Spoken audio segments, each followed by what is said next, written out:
नमस्कार। आकाशवाणी चंडीगढ़ से प्रादेशिक समाचारों के साथ मैं चंदन शर्मा। एक्सियम 4 मिशन पर गए भारतीय अंतरिक्ष यात्री ग्रुप कैप्टन शुभांशु शुक्ला और 3 अन्य की वापसी आज शुरू हो रही है। विज्ञान और प्रौद्योगिकी मंत्री डॉक्टर जितेंद्र सिंह ने बताया कि वापसी यात्रा भारतीय समय के अनुसार आज शाम 4:30 बजे से शुरू होगी। उन्होंने कहा कि मिशन के सदस्य कल दोपहर लगभग 3 बजे धरती पर पहुंच जाएंगे। शुभांशु शुक्ला और 3 अन्य सदस्यों को 7 दिन के पुनर्वास में रखा जाएगा ताकि वे वापस धरती के गुरुत्वाकर्षण में समायोजित हो सकें। वापसी से पहले भारतीय अंतरिक्ष यात्री ग्रुप कैप्टन शुभांशु शुक्ला ने एक संदेश में कहा, It has been an incredible journey. I did not imagine all this when I started on Falcon 9 on 25th. The team that is standing behind me, you guys have made it really special for us being here on the station. It was an incredible joy to be here and working alongside with a bunch of professionals like you. I would like to thank my country and all their citizens for supporting this mission, all the colleagues at ISRO who have worked tirelessly in developing all the protocols, the science and the outreach activities.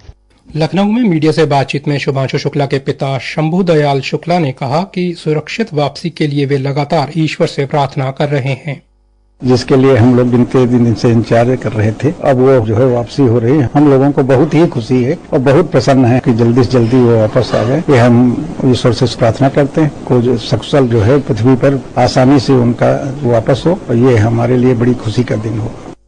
Group captain Shubhanshu Shukla 14 दिन के mission पर अंतर्राष्ट्रीय अंतरिक्ष केंद्र में हैं। उन्होंने अंतरिक्ष केंद्र में भारतीय वैज्ञानिकों द्वारा विकसित 7 प्रयोग किए। रेल मंत्रालय ने रेलगाड़ियों की सभी बोगियों में यात्रियों की सुरक्षा बढ़ाने के लिए सीसीटीवी कैमरा लगाने का फैसला किया है। सभी 74,000 बोगियों और 15,000 रेल इंजनों में सीसीटीवी कैमरा लगाने को मंजूरी दी गई है। रेल मंत्री अश्विनी वैष्णव और राज्य मंत्री अवनीत सिंह बिटू ने रेल इंजनों और बोगियों में सीसीटीवी कैमरा लगाने की प्रगति की समीक्षा की है। कोच में कैमरा लगाने से यात्रियों की सुरक्षा व्यवस्था में सुधार होगा। इनसे उपद्रवियों को पहचानने में मदद मिलेगी। यात्रियों की निजता को ध्यान में रखते हुए ये कैमरे बोगियों के द्वारों के पास लगाए जाएंगे। हरियाणा सरकार ने जिला नूंह के अधिकार क्षेत्र में वॉइस कॉल को छोड़कर सभी मोबाइल इंटरनेट सेवाओं, बैंकिंग और मोबाइल रिचार्ज को छोड़कर एक साथ कई एसएमएस और मोबाइल नेटवर्क पर प्रदान की जाने वाली सभी डोंगल सेवाओं को बंद कर दिया है। कल रात लगाई गई ये पाबंदी आज रात 9 बजे तक लागू रहेगी। सरकारी प्रवक्ता ने बताया कि गृह विभाग की अतिरिक्त मुख्य सचिव डॉक्टर सुमिता मिश्रा ने सार्वजनिक सुविधा को पूरा ध्यान रखते हुए कल ये आदेश जारी किया। प्रवक्ता ने बताया कि जिला नूंह में पुख्ता कानून व्यवस्था के साथ साथ किसी भी प्रकार की गड़बड़ी की संभावना के मद्देनजर इन सेवाओं को निलंबित किया गया है। आज श्रावण माह के पहले सोमवार पर हरियाणा और चंडीगढ़ के विभिन्न मंदिरों में श्रद्धालुओं ने भगवान शिव की पूजा अर्चना की।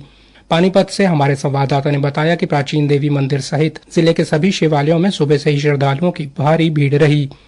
भक्त पंक्ति में खड़े नजर आए श्रद्धालुओं ने शिवलिंग पर जल, दूध, बेलपत्र चढ़ाकर शिव का पूजन किया और सुख समृद्धि की कामना की।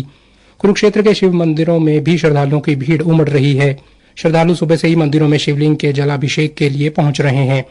कुरुक्षेत्र के प्राचीन कालेश्वर शिव मंदिर में भी भारी संख्या में श्रद्धालु पहुंच रहे हैं।